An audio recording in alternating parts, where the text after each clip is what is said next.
चलिए स्टूडेंट्स, अब हम बात करते हैं क्लास 12th में इंग्लिश लिटरेचर की। इंग्लिश लिटरेचर में हमने इससे पहले वाला जो वीडियो बनाया था उसमें हमने बात की थी जॉन डन की कविता की। जॉन डन की पोएम थी जिसका नाम है अ लेक्चर अपॉन शैडो। हमने बहुत अच्छे से क्लियर की, मैं आशा करता हूं आपको एकदम बराबर से हो गई होगी। अब हम बात करते हैं जॉन मिल्टन की। हमारे कोर्स में जॉन मिल्टन भी है और जॉन मिल्टन की दो कविताएं, दो पोएम्स है, एक है ऑन शेक्सपियर और एक है ऑन टाइम। क्लियर है? आज हम ऑन शेक्सपियर को देखेंगे, लेकिन ऑन शेक्सपियर को देखने से पहले मैं चाहूंगा कि हम जॉन मिल्टन के बारे में भी जानकारी रखें। सीधी सी बात है, आप लिटरेचर पढ़ रहे हो और अगर कहने का मतलब राइटर्स के बारे में हमें पता नहीं है, अगर उनके बारे में नॉलेज नहीं है, तो फिर कहने मतलब हमारा लिटरेचर का नॉलेज कच्चा नॉलेज कहलाएगा। सीधी बात है, हमें राइटर्स के बारे में भी जानना होगा। आइएगा बात करते हैं जॉन मिल्टन के बारे में। जॉन मिल्टन, जो कि कहने का मतलब मैं आपको बता दूं, इंग्लिश लिटरेचर में बहुत बड़ा नाम है ना, बहुत बड़ा नाम है। ठीक है, इनका जो जन्म है वो 1608 में 1608 और इनकी जो मृत्यु है वो हुई थी 1674 में। क्लियर है? नेक्स्ट आइएगा, क्या लिखा है? John Milton began writing poetry at the age of 10। John Milton जो थे वो शुरू से ही काफी है ना ब्रिलियंट थे। देखिए आप, है ना, हमें लग रहा है साहब बिल्कुल वो ब्रिलियंट थे। कैसे लग रहा है? 10 साल की उम्र में ही उन्होंने पोइट्री लिखना स्टार्ट कर दिया था, पोएम्स लिखना स्टार्ट कर दिया था। अरे हमारे यहाँ पर बच्चे 10 साल की उम्र में बराबर पढ़ना लिखना नहीं जानते हैं और ये कविताएं लिख रहे थे।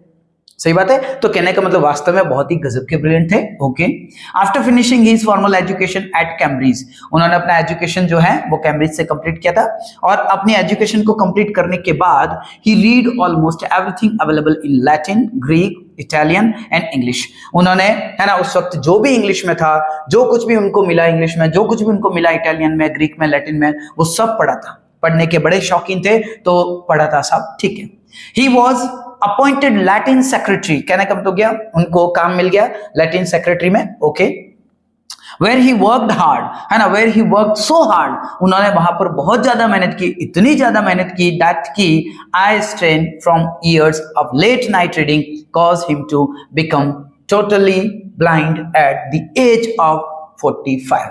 कहने का मतलब हो गया साहब कि जब ये लैटिन सेक्रेटरी में, है ना, काम करने लगे तो कहने का मतलब हो गया उन्होंने वहां पर बहुत ज्यादा मेहनत की, है ना, और वहां पर रात रात भर, कहने का मतलब लेट नाइट वो काम करते थे। ठीक है, तो उससे उनकी आंखों पर दबाव पड़ने लगा, जोर पड़ने लगा, जो कुछ भी है। ठीक है, और धीरे धीरे वो क्या हो गए, अंधे। मतलब 45 साल की उम्र में वो एकदम अंधे हो गए थे। कहने का मतलब क्या, पूर्ण रूप से अंधे हो गए थे, टोटली ब्लाइंड हो गए थे, only 45 years.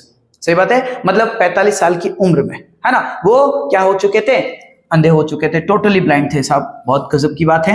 In the final year of his life he wrote, है ना, paradise lost and paradise regain. मैं आपको बता दूं, ये उनके बहुत ही इंपॉर्टेंट काम है ना, ये उनके बहुत ही इंपॉर्टेंट क्रिएशन है। ठीक है, ये जो पैराडाइज लॉस्ट है, इसका तो नाम इतना गजब का है कि मत पूछिए आप। कहने का मतलब हो गया, इंग्लिश लिटरेचर में अगर हम एपिक पोएम की बात करें और पैराडाइज लॉस्ट का नाम ना आए, ऐसा नहीं हो सकता है। ठीक है ना, कहने का मतलब गया जॉन मिल्टन की सारी रचनाएं एक तरफ और पैराडाइज लॉस्ट एक तरफ। बात समझे कि नहीं समझे? और जितने भी महान, कहने का मतलब अगर आप कहने का मतलब हो गया, आप ये समझिए कि इंग्लिश लिटरेचर में अगर, है ना, कोई लिस्ट बना दे महान एपिक की, ठीक है, तो उसमें पैराडाइज लॉस्ट का नाम आएगा। बहुत बहुत बहुत पॉपुलर है पैराडाइज लॉस्ट। और सही बात बताऊं, है ना, इनके इतना पॉपुलर होने का कारण भी, है ना, हम अगर एक तरह से पैराडाइज लॉस्ट को कहे तो इसमें किसी प्रकार की कोई दिक्कत नहीं होगी। पैराडाइज लॉस्ट इतना, है ना, पॉपुलर, इतना गजब का है। ठीक है, उसके बाद उनका एक और फेमस रहा है काम, है ना, जिसका नाम है पैराडाइज लॉस्ट। हालांकि इसको इतनी फेम नहीं मिली थी, ये इतना फेमस नहीं हुआ था जितना कि पैराडाइज लॉस्ट, लेकिन ये दोनों काम बहुत ही बेहतरीन है जॉन मिल्टन के। ये दोनों मैं आपको बता दूं एपिक है। एपिक का मतलब होता है महाकाव्य, है ना, महाकाव्य का मतलब होता है लंबी कविता है, जैसे हमारी रामायण है, महाभारत है, सीधी सी है। ठीक है, तो कहने मतलब ये एपिक है। क्लियर हो गया? चलिएगा, अब हम बात करते हैं ऑन शेक्सपियर, है ना। ये हमारी पोएम है जिसका नाम है ऑन शेक्सपियर। इसे 1630 में लिखा गया है, 1630 में लिखा गया। ओके सर, मैं आपको बता दूं कि जो जॉन मिल्टन है ना, वो कहने का मतलब हो गया विलियम शेक्सपियर के बहुत बड़े फैन थे। सही बात है, वो उनके कामों से, उनके क्रिएशन से बहुत ज्यादा प्रभावित थे। इतने प्रभावित थे कि उन्होंने उनकी गाथा गाई, है ना, इस कविता के जरिए, इस पोएम के जरिए। वो देखिए, है ना, वो उनके कामों के बारे में बात कर रहे कि भाई साहब विलियम शेक्सपियर क्या थे। सही है, तो देखो देखिए वो क्या कहते हैं, सुनिएगा। देखिए, जॉन मिल्टन कहते हैं कि what needs my Shakespeare for his honoured bones the labour of an age in piled stones. ये कहते हैं कि मेरे विलियम शेक्सपियर को जरूरत नहीं है तुम्हारी, है ना, मेहनत की, ठीक है, जो तुम कई महीनों कई सालों तक करते हो और बड़ा कोई पत्थरों का कोई ढेर खड़ा कर देते हो। ढेर का मतलब यहाँ पर हो गया कुल मिलाकर कोई मकबरा खड़ा कर देते हो, कोई कब्र बना देते हो, टुम बना देते हो, पिरामिड बनाते हो। मेरे विलियम शेक्सपियर को इनकी जरूरत नहीं है। भाई सीधी बात है ना। हम क्या करते थे पहले पुराने जमाने में, क्या करते थे कि जब भी कोई मरता है तो उसके ऊपर क्या बना देते थे, कोई मकबरा, है ना, कोई समाधि, ठीक है, जिसे इंग्लिश में हम टुम कहते हैं, ठीक है। और इजिप्ट में पिरामिड बनाने की भी, है ना, परंपरा थी। तो कहने का मतलब क्या, वो इसलिए बनाए जाते थे कि हम उन्हें कई सालों तक याद रखें, वो हमारे सामने रहे और वो अपनी याद हमें दिलाते रहे। तो कहने का मतलब हो गया, इसने कहा कि मेरे विलियम शेक्सपियर को जरूरत नहीं है साहब, है ना, उनको ऐसे अपने आप को याद दिलाने की जरूरत नहीं है, उनको इन मकबरों की, इन टूम की जरूरत नहीं है। ये फिजूल की मेहनत तुम मत करो मेरे विलियम शेक्सपियर के लिए। और that his hallowed relics should be hid under a starry pointing pyramid. जरूरत नहीं है कि तुम मेरे विलियम शेक्सपियर के इन पवित्र अवशेष, है ना, ये जो लिखा हुआ है हैलोड, हैलोड का मतलब होता है पवित्र, है ना, जिसे हम डिवाइन कहते हैं, और रेलिक्स का मतलब हो गया कुल मिलाकर वो जो अवशेष, मरने के बाद में जो अस्थियों के रूप में जो अवशेष बचेंगे, है ना। तो उन्होंने कहा कि साहब उनकी जो अस्थियां हैं, उनके जो अवशेष है, उनको तुम किसी पिरामिड में रखो, ठीक है ना, कोई जरूरत नहीं है पिरामिड में तुम उन्हें दफन कर दो, उन्हें छुपा दो, उनको ऐसी चीजों की जरूरत ही नहीं है ना, ठीक है। अब सुनिएगा वो क्या कहते हैं। वो कहते हैं डियर सन ऑफ मेमोरी, अरे ये तो मेमोरी का प्यारा बेटा है, याददाश्त का, है ना, याद जिसे हम कहते हैं ना कि भाई हाँ तुम हमारी यादों में हमेशा रहोगे। तो कहने का मतलब ये तो यादों का प्यारा बेटा है, यादें इसे कैसे छोड़ सकती है। कहने का मतलब क्या, कुल मिलाकर ये हमेशा हमारी यादों में रहेगा, ये कभी भी हमारी यादों से नहीं जा सकते, है ना। कहने का मतलब क्या, विलियम शेक्सपियर इतने गजब के हैं कि हमें हमेशा याद आते रहेंगे। क्यों? क्योंकि ये तो यादों का क्या है, प्यारा बेटा है। बहुत बढ़िया। आगे कहता है ग्रेट एयर ऑफ फेम, और प्रसिद्धि का उत्तराधिकारी है ना। एयर का मतलब क्या होता है, उत्तराधिकारी, है ना, राजा के बाद में उसका बेटा बैठता तो वो उसका उत्तराधिकारी। तो उसने कहा कि भाई साहब ये तो प्रसिद्धि का उत्तराधिकारी है, मतलब प्रसिद्धि इसको मिलेगी ही मिलेगी। जिस प्रकार से एक राजा की धन दौलत, उसका साम्राज्य एक बेटे को उत्तराधिकार में मिलता है, वैसे ही वो कह रहा है कि प्रसिद्धि तो इनको मिलेगी ही मिलेगी, इनकी प्रसिद्धि कहीं जाने वाली नहीं। क्यों? क्योंकि ये तो प्रसिद्धि का क्या है, उत्तराधिकारी हैं। ये तो, है ना, कहने का मतलब ए है ना, किसका, फेम का। तो great heir of fame, okay. What needs thou such weak witness of thy name. कहने का मतलब क्या, ये सारी चीजें तो कमजोर है सब, है ना, वीक है, ये वीक विटनेस है।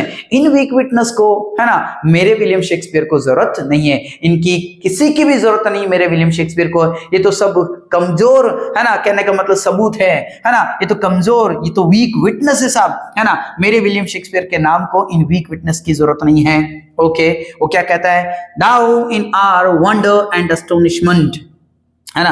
मैंने आपको पहले भी बता रखा है, ये दाऊ दाई ये सब यू के पुराने यूसेस है, तो ध्यान देना। ये कहते हैं कि दाउ इन आर वंडर, है ना, एंड एस्टोनिशमेंट। कहने का मतलब क्या, वो विलियम शेक्सपियर से कहते हुए, उनको संबोधित करते हुए कहते हैं कि तुम तो हमेशा हमारे वंडर में रहोगे, है ना, हमारे आश्चर्यों में रहोगे। वंडर एंड एस्टोनिशमेंट कहने का मतलब क्या, हम हमेशा तुम्हारे बारे में पढ़ के, तुम्हारी रचनाओं को पढ़ के हम हमेशा क्या करते रहेंगे, है ना, आश्चर्य करते रहेंगे, आश्चर्यचकित होते रहेंगे, है ना। कहने का मतलब क्या, जैसे ही पढ़ेंगे कहेंगे यार क्या बात है, विलियम शेक्सपियर ने क्या गजब का लिखा है ना। तो कहने का मतलब क्या, है ना, हम तो हमेशा तुम्हारे बारे में आश्चर्यचकित होते रहेंगे।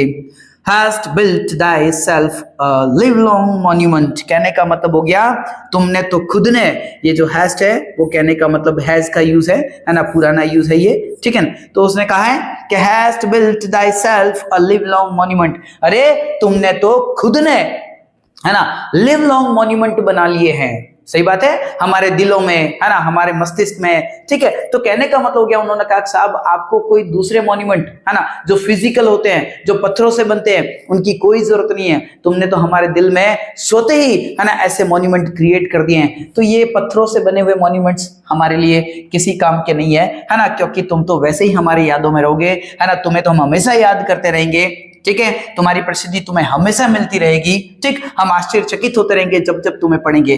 तो कहने का मतलब हो गया कुल मिलाकर कि तुमने खुद ने मॉन्यूमेंट बना दिया है हमारे दिल में, okay.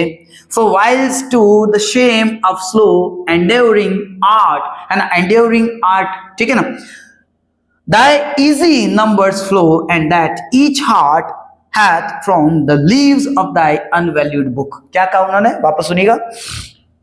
For whilst to the shame of slow enduring art, है ना, the easy numbers flow. उन्होंने कहा कि वो वक्त जब आपका वक्त था, तब कहने का मतलब हो गया किसी भी कला को प्रसिद्धि मिलती थी ना तो टाइम लगता था, सब मेहनत करनी पड़ती थी. किसी भी व्यक्ति को कुछ भी लिखा है ना तो इतना जल्दी फेमस नहीं होता था, इतना जल्दी उसको प्रसिद्धि नहीं मिलती थी, है ना. काफी प्रयत्न करना पड़ता था. एंडेवर का मतलब क्या था, प्रयत्न करना, प्रयास करना. ठीक है, तो कहने का मतलब क्या, काफी प्रयत्न वाला काम था कि आपको कोई याद करे, आपको कोई प्रसिद्धि मिले, तो काफी मेहनत वाला काम था साहब. ठीक है, उस वक्त उस काम में भी द इजी नंबर्स फ्लो, आपका काम बहुत आसानी से चला.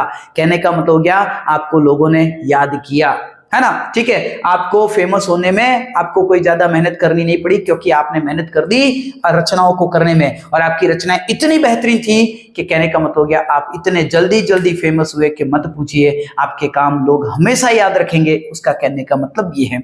तो उसने कहा द इजी नंबर्स फ्लो, है ना, and that each heart hath from the leaves of thy unvalued book. और ये तुम्हारी जो अनवैल्यूड बुक्स हैं, है ना, कहने का मतलब हो गया बेशकीमती जो किताबें हैं, है ना, उन किताबों को पढ़कर, ठीक है ना, तुमने उन लोगों के दिलों पर अपनी एक अमिट छाप छोड़ दी है. तुमने एक ऐसी अमिट छाप छोड़ी अपनी, है ना. कहने का मतलब हो गया कि तुमने दिलों पर इस प्रकार से राज किया है कि तुम्हें कोई भूलेगा नहीं. ये छाप, है ना, तुम्हारी कभी भी हमारे दिल से जाएगी नहीं. उन्होंने ये कहा, Those Delphic lines with deep impression took, then thou art fancy of itself bereaving, है ना. Those Delphic lines, कहने का मतलब हो गया वो तुम्हारी Delphic lines, है ना. डेल्फिक लाइंस का मतलब हो गया वे लाइंस जो हमारी समझ के बाहर है, वे लाइंस जो अस्पष्ट है, मतलब बहुत ही जबरदस्त लाइंस तुम्हारी जो है वो हम पर बहुत गहरा प्रभाव छोड़ती है ना. वो हमारी कल्पनाओं पर बहुत गहरा प्रभाव छोड़ती है.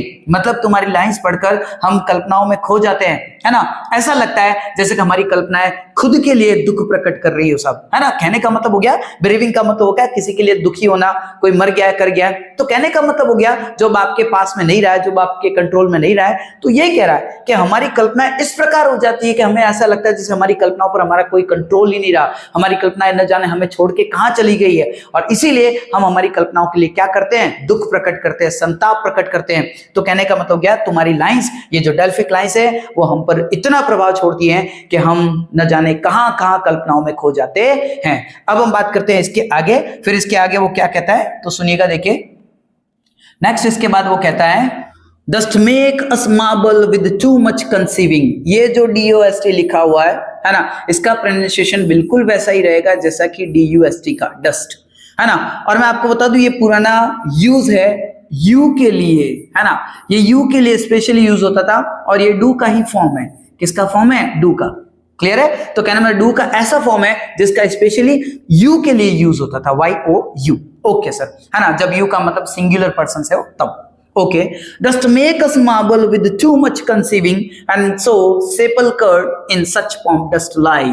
कहने का मतलब हो गया साहब, मैंने भी आपको बताया कि साहब आपकी, है ना, ऐसी भारी भरकम, ऐसी अस्पष्ट लाइंस, डेल्फिक लाइंस पढ़कर, है ना, हम कल्पनाओं में खो जाते हैं. ठीक है, और हम इतने खो जाते हैं कि हम पत्थर बन जाते हैं साहब. हम विचारों पे विचार करते हैं. टू मच कंसीविंग, कंसीविंग का मतलब था विचार करना, कहने का मतलब, ठीक है.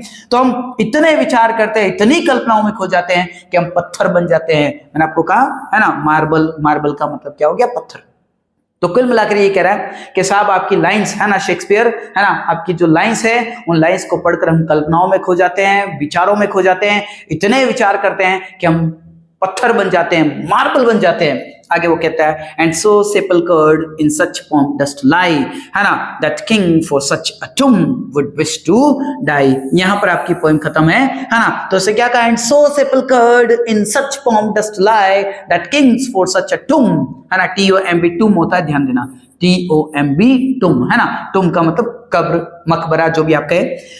And so sepulchred in such pomp, pomp का मतलब होता है चमक दमक वाला, है ना, भड़काऊ जिसे हम कहते हैं, है ना. कोई कहने में तो बहुत ही गजब के कपड़े, है ना, पहन के आया, तो हम नहीं कहते हैं कि यार काफी भड़कीले कपड़े पहने, काफी चमक दमक रहा है, वो वाला. ठीक है, तो कहने का मतलब शानो शौकत वाला, जैसे भी आप कहते हैं. And so sepulchred in such pomp dost lie.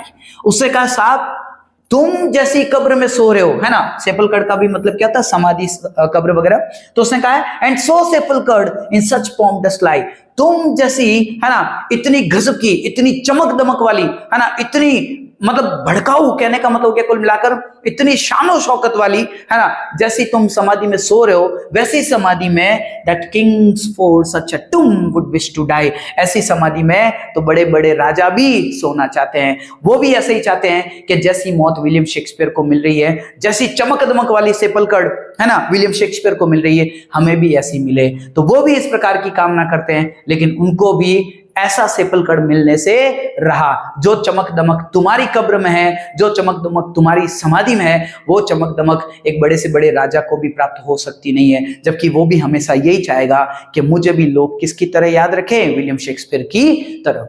तो कहने का मतलब हो गया, इस प्रकार आपके जॉन मिल्टन ने विलियम शेक्सपियर को बताया है कि साहब आपको, है ना, किसी प्रकार से, कहने का मतलब ऐसे पत्थरों की, ऐसे मकबरों की, ऐसे पिरामिड्स की, है ना, जो ऊंचे ऊंचे पिरामिड्स हैं, उनकी कोई जरूरत नहीं है आपको याद रखने के लिए, उनकी जरूरत नहीं है। आपने खुद ने अपने आप को लोगों के मन में बसा लिया है। आपने जो अपनी किताबें लिखी है, जो वैल्यूएबल जो किताबें है ना, जिनकी वैल्यू इतनी गजब की है कि मत पूछिए, है ना, तो कहने का मतलब हो गया ऐसी किताबें जो कि बेशकीमती है, उन किताबों के जरिए तुमने अपनी जगह लोगों के दिल में बना ली है, और वो जगह ऐसी है कि जहां से आप कभी निकल नहीं पाएंगे। लोग आपको हमेशा याद रखते जाएंगे, आपको इन फालतू चीजों की जरूरत नहीं है। तो इस प्रकार से वो कुल मिलाकर बताना चाहता है कि विलियम शेक्सपियर के काम बहुत शानदार है ना, उनके क्रिएशन बहुत गजब के हैं, इतने गजब के हैं कि लोग इन्हें हजारों हजारों सालों तक भी याद रखेंगे, कभी विलियम शेक्सपियर को भूलेंगे नहीं। तो ये थी आपकी poem on Shakespeare bye John Milton. मैं सोचता हूं कि मैंने एकदम से क्लियर आपको कर दी। चलिए अब हम बात करते हैं लाइक, शेयर और सब्सक्राइब की। अगर आपको मेरा पढ़ाने का तरीका ठीक लगा है, अगर आपको ये पोएम अगर एकदम से क्लियर हो गई, तो प्लीज मेरे वीडियो को लाइक करें। अगर आपको लगता है कि भाई ये किसी और के काम आ सकता है, तो उन्हें आप शेयर करें, उन्हें रेकमेंड करें मेरे यूट्यूब चैनल को, ठीक है। आप सब्सक्राइब करें और दूसरों से भी सब्सक्राइब करवाएं। चलिएगा, बाकी बातें हम नेक्स्ट वीडियो में करेंगे। मिलते हैं आपसे फिर से अगले वीडियो में, तब तक के लिए आप सभी को धन्यवाद। Thank you very much.